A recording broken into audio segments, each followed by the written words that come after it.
fait, j'ai créé des clics et des trucs parce que moi, je donnais beaucoup de cours de maths à des lycéens et des collégiens. Et je me suis rendu compte que tous mes élèves avaient le même type de blocage qui était lié à des choses qu'on voit en primaire.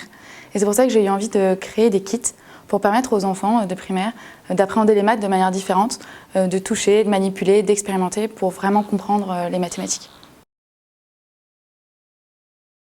Alors on a eu beaucoup de difficultés comme tous les entrepreneurs, donc ça commence par le financement et comment faire rentrer de l'argent assez fréquemment dans la société. Puis après il y a toutes les petites difficultés du quotidien, donc comment gérer les urgences, s'organiser, comment gérer ses relations de long terme, gérer son équipe, l'administratif. Voilà, il y a énormément de petites choses et c'est pour ça que très rapidement je me suis fait accompagner par quelqu'un pour réussir à lever un peu la tête du guidon et pouvoir voilà, prendre du recul.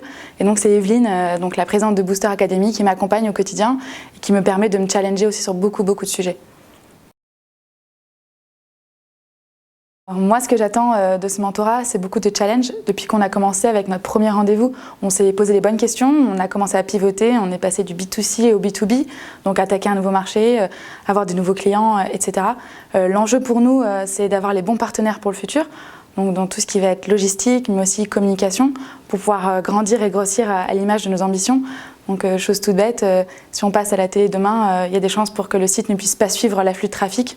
Et donc tout l'enjeu vraiment pour le bon développement de la start-up, c'est de réussir à continuer de se faire bien entourer.